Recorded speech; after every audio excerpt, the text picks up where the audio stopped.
everybody, it's Megan here, the Healing Foods Coach. I hope you're all doing well. I've been having a great Friday. It's the 27th of September. Can you guys believe it?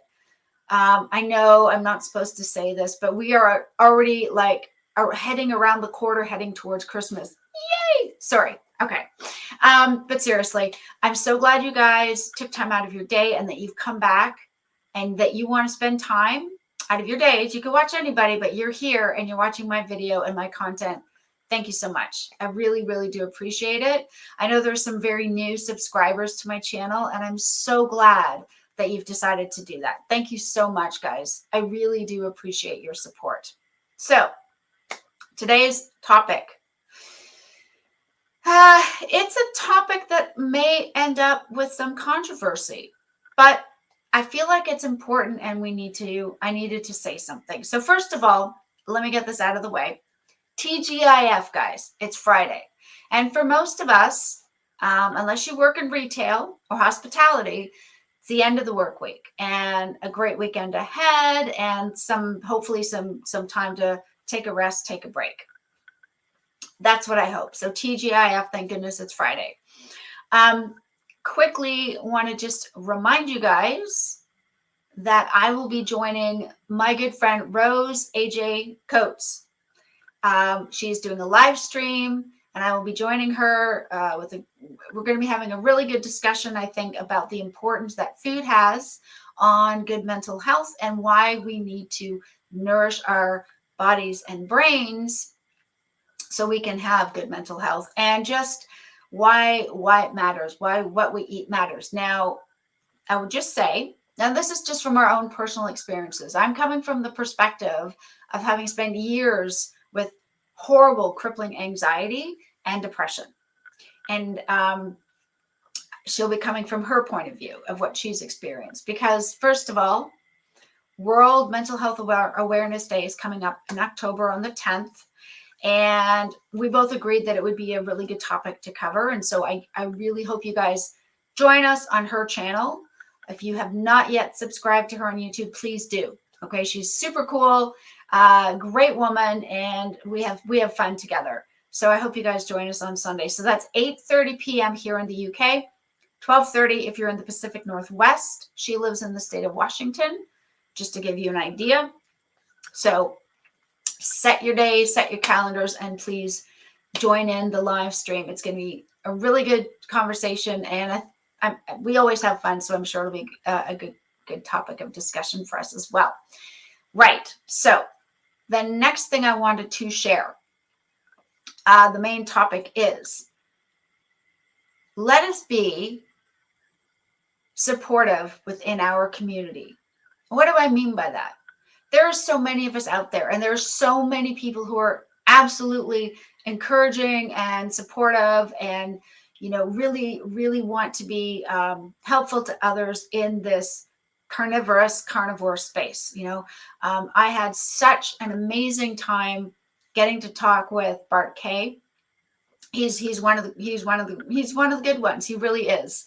And he's so funny. And honestly, guys, really, a lot of what you may see, that is all part of the act. He is really such a great guy. But his videos make me laugh, and they're highly informative because he's educated and he knows what he's talking about. So if you have not yet subscribed, please subscribe to his channel because he's great. So you definitely got to check out his content. Also, I want to point out DC Learning to Live, my good buddy DC. And it's been a long time since I was interviewed for his podcast, but I watch his content regularly, and he watches my channel, which is amazing. Also a very supportive guy who likes to talk to loads of different people, hear their stories, and he puts it on his channel, which is fantastic. And you know what? Great guy, really good content. If you are not subscribed to his channel, you definitely need to. Also, Dave Mack of No Carb Life. I had so much fun when I was interviewed for his podcast. Super great guy. You got to check out his channel if you haven't yet, because he's also somebody who's super supportive, right? Really, really good guy. And I would also like to include amongst that Carnivore Muscle. And he is also a really good guy who's got great content out. And certainly if you are not subscribed to him yet, you should be. All right. These are just a few. And the reason I mention them is because I've had nothing but kind and loving and supportive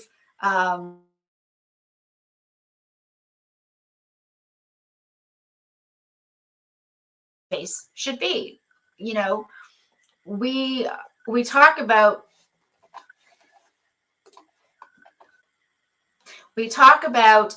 supporting each other, and yet even within this carnivorous community, there are those who are not supportive, and they're breaking off into their own factions. The people who say things like, well, if you don't eat your meat raw, then you're not really a carnivore, which is ridiculous. I'm sorry. No, I'm not going to eat raw meat.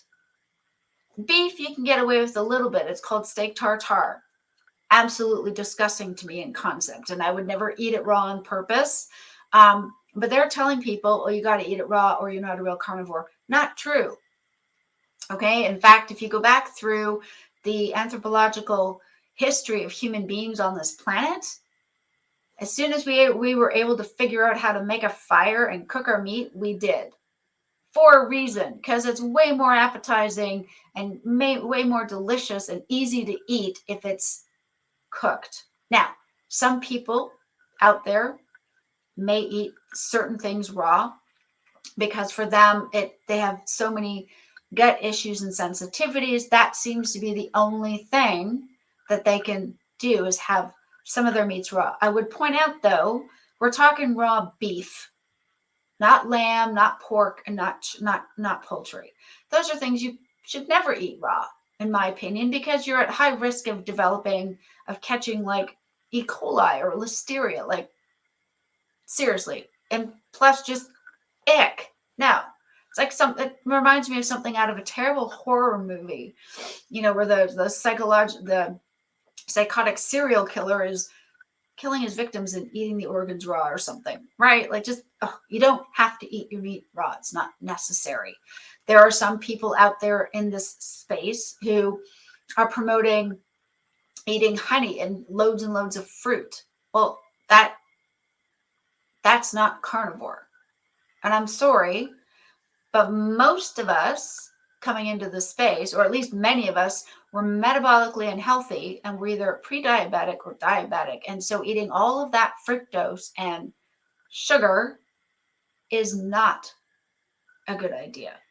And therefore, don't have it. That's like so many carbs in your body. What are you doing?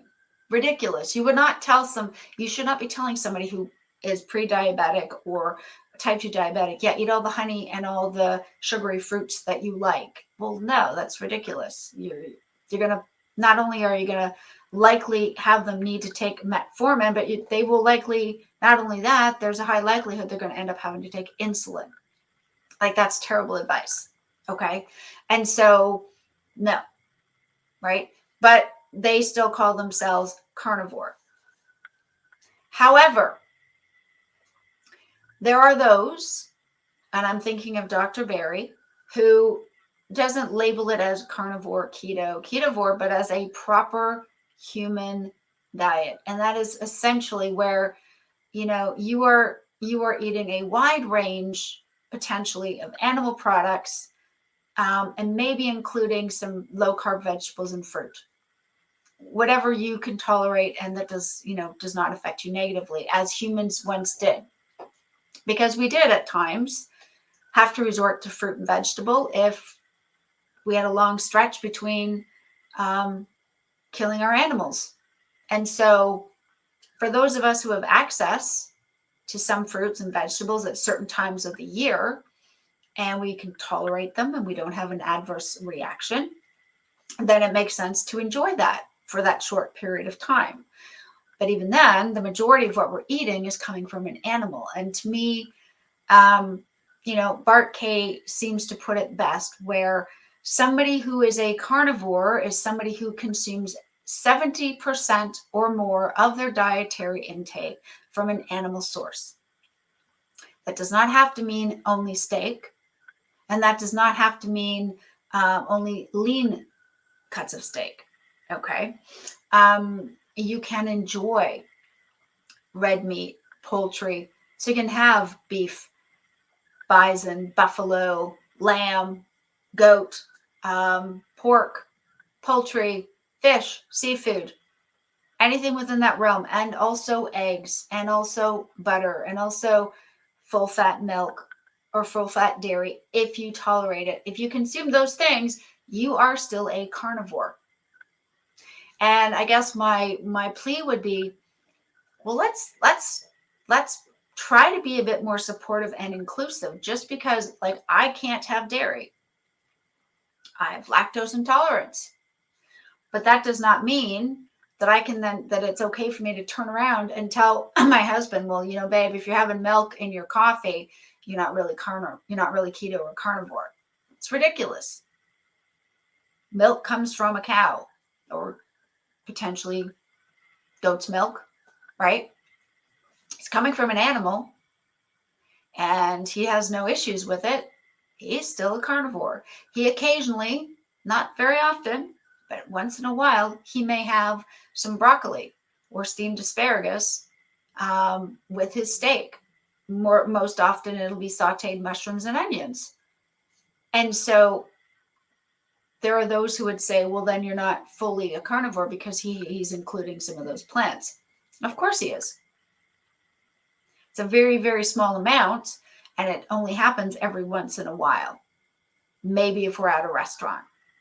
Otherwise, he's eating just the animal protein with its fat.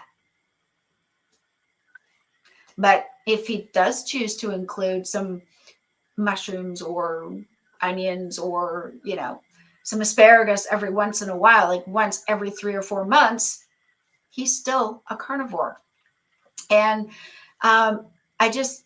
it really came to me today, and I'd already accepted that, you know what, there are people who they still include caffeine in their diets.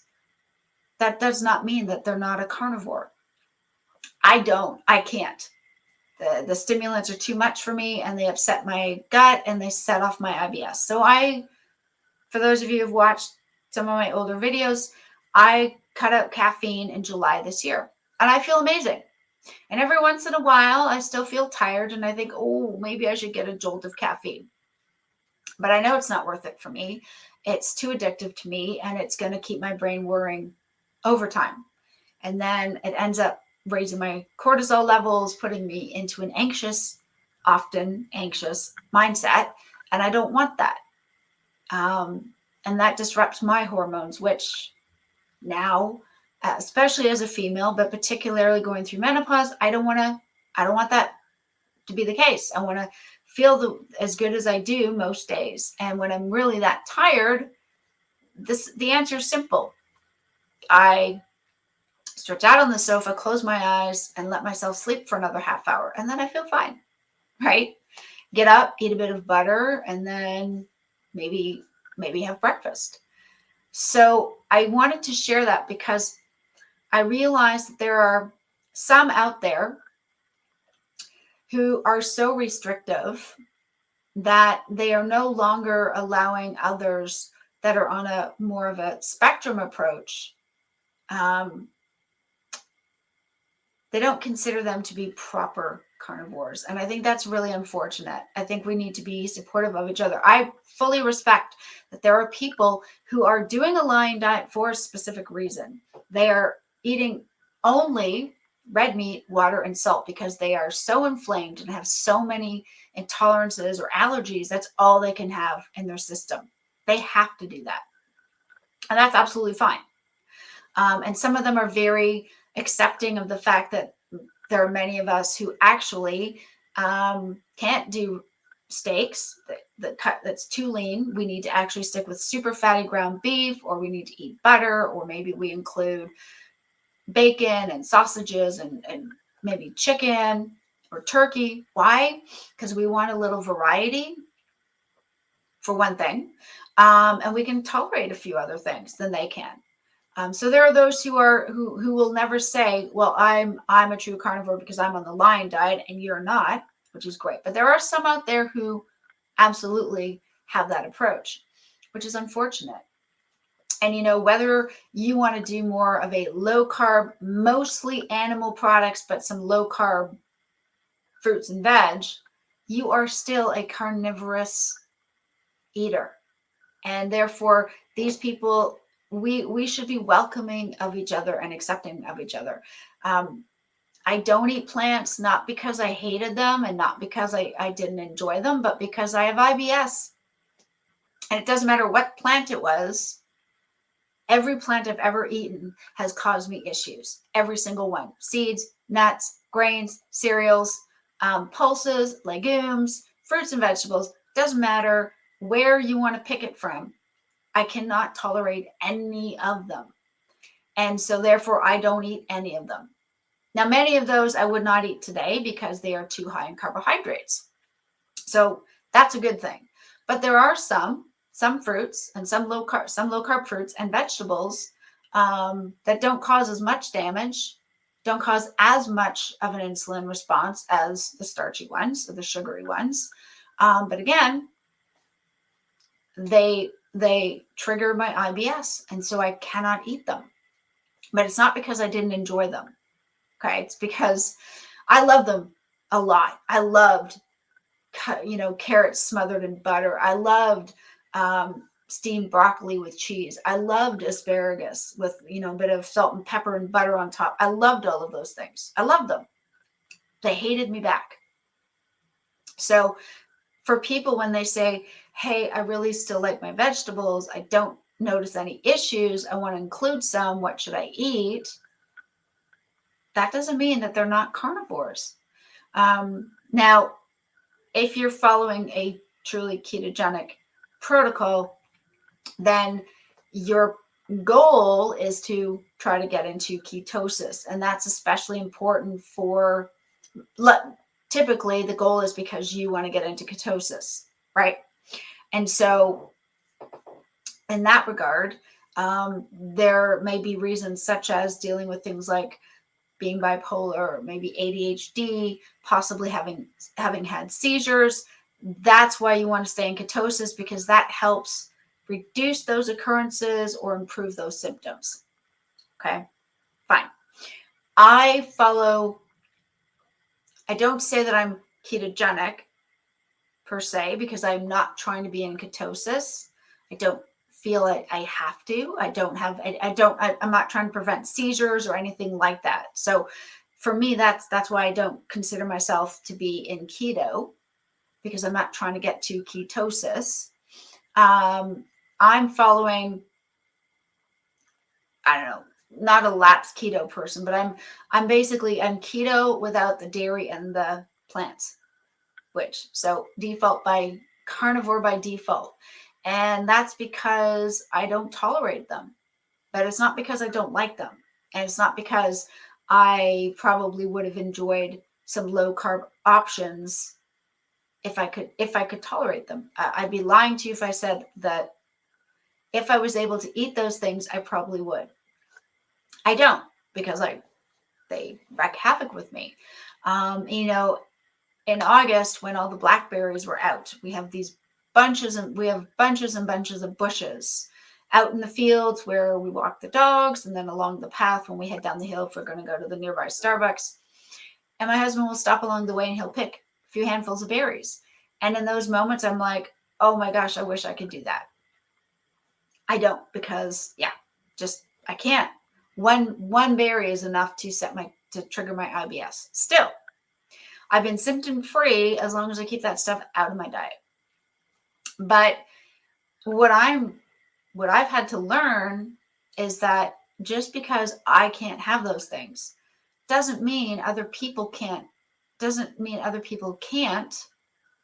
And that if they have them, that doesn't mean that they're not choosing a healthy way of eating. They're still eating and following a proper human, low inflammatory, carnivorous diet. And there's room for all of us in this space. I'm not saying become a vegetarian or a vegan. I'm not saying go and eat only plants. Of course not. The essential forms of vitamin K and vitamin B and D that we get from animal sources, we need to get from animal sources that our bodies can readily use and integrate into our systems.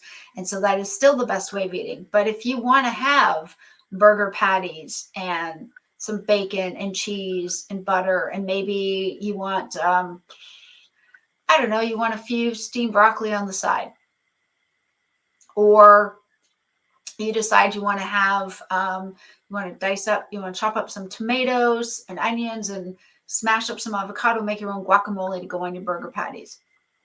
That's still following a carnivore diet. Because all it really means is you are eating mostly meat.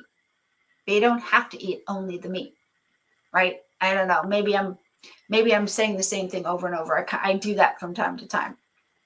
But I wanted to make this video because I feel like it's important. If we are divisive, if we are divided and divisive within our own community, how are we ever going to be able to make it an appealing way of eating for people still on a standard Western diet?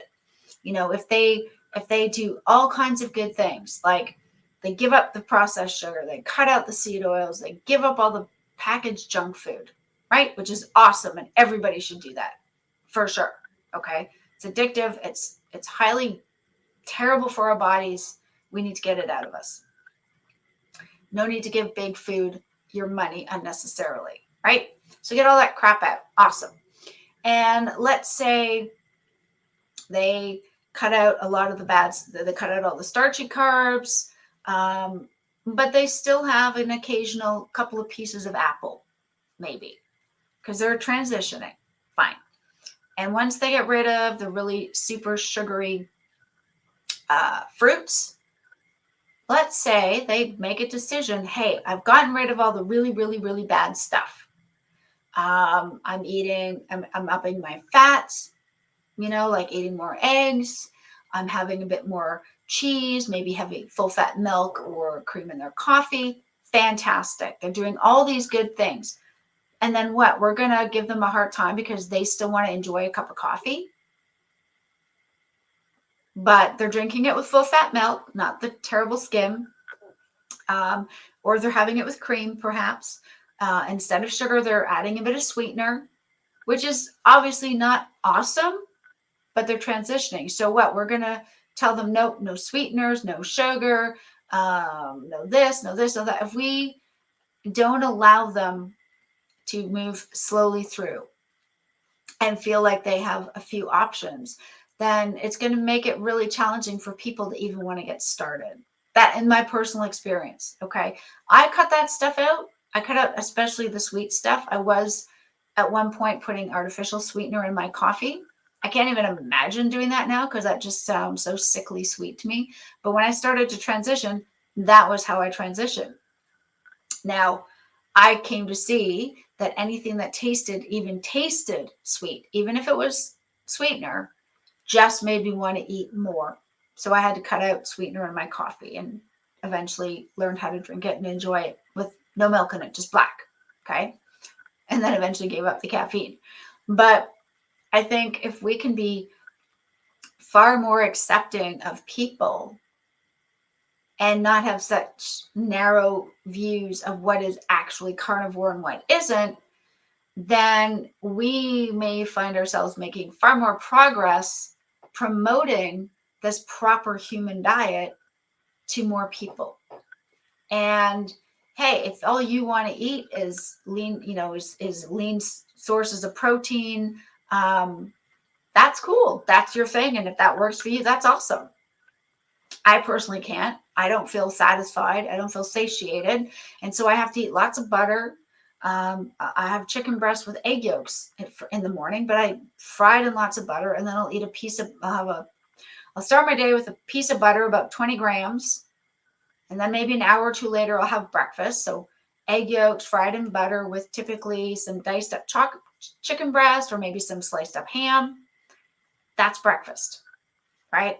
And then I might eat some more butter through the day. And then maybe some more butter before dinner or with dinner because I need the fats especially, and females typically do. But the reason I say that is that, you know, there are some out in this community who would say, well, you're eating all this fat. You're not eating all the lean protein. You're not really carnivore. You're not eating steak, salt, and water. So that doesn't count. And that's not true, right? I'm following what is a proper human diet and removing all the things that I don't do well with. And that's, I don't know. I just feel like it was something that needed to be shared. And there, again, there's so many people out there, and you guys are great because you are always so supportive and so amazing. And whether you want to call yourself low carb or keto or carnivore or ketovore or following a lion diet, whatever you want to call yourself, if 70% or more of what you eat comes from an animal in some way, whether it's end products like eggs and milk or dairy products, or it's the muscle meat with the fat it comes with, you are following a carnivorous way of eating. End of. And if you decide to include low carb vegetables and low carb, low sugar fruit, that's fine. There's nothing wrong with that. You are still following a carnivorous diet if at least 70% of what you eat is coming from an animal source of some sort, right? So I don't know. I just feel like we can often in this community, we can accuse people like the vegans or the vegetarians of being far too restrictive and hardcore. And, if you don't eat like this, then you're not part of the group. And yet we say we don't want to be like that. And yet there's a number of people out in this space who very much are that way. And I think it's unfortunate, because as far as I can tell, we want to be different, right?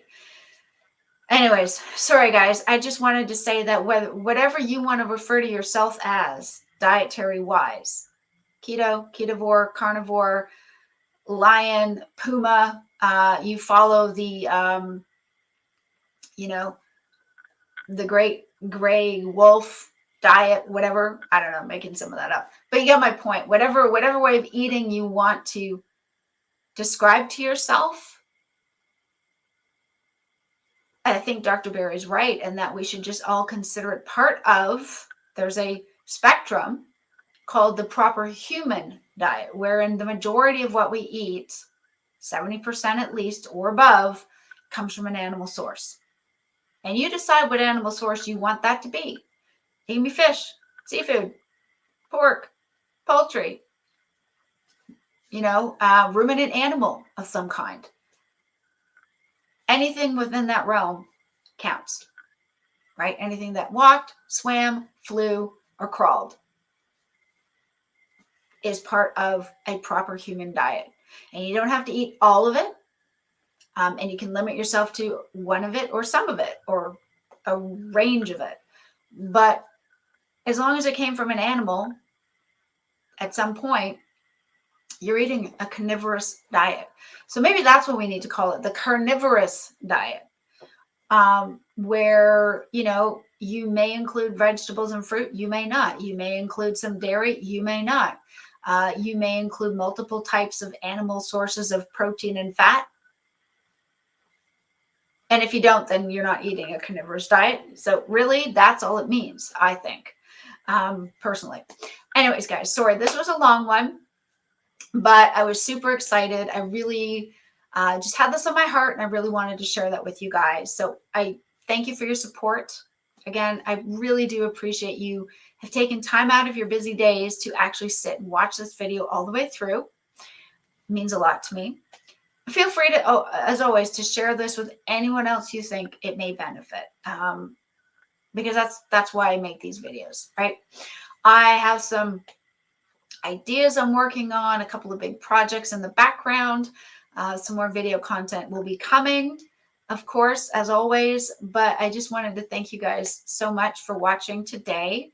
Wishing you all the best for your Friday, whether it's the end of your day, depending if you're east of the UK or not, or if it's the beginning of your day or middle of your day, if you are living in the States and further west. So wherever you are today, I hope it's a good day for you. Thanks for your support. I will have more content uploaded for you guys, of course, tomorrow. And I work to do that every day, of course, certainly. But yeah, thank you guys. So right now it's getting slightly awkward. Thank you so much for watching and all of your good support. And I really, really, really do appreciate all of your comments, any of your questions, anything I can answer or help with. Please let me know. I will be back with more content tomorrow. I'll see you guys in the next video. And I will include again the names of some of the really great people that I follow and who have followed me or that I've had interactions with in this carnivore space. And if you have not already gone to their YouTube channels, you definitely should. Okay, they have fantastic content and they're absolutely worth watching and subscribing to. So that's it. Enjoy your weekends. I'll see you guys in the next video.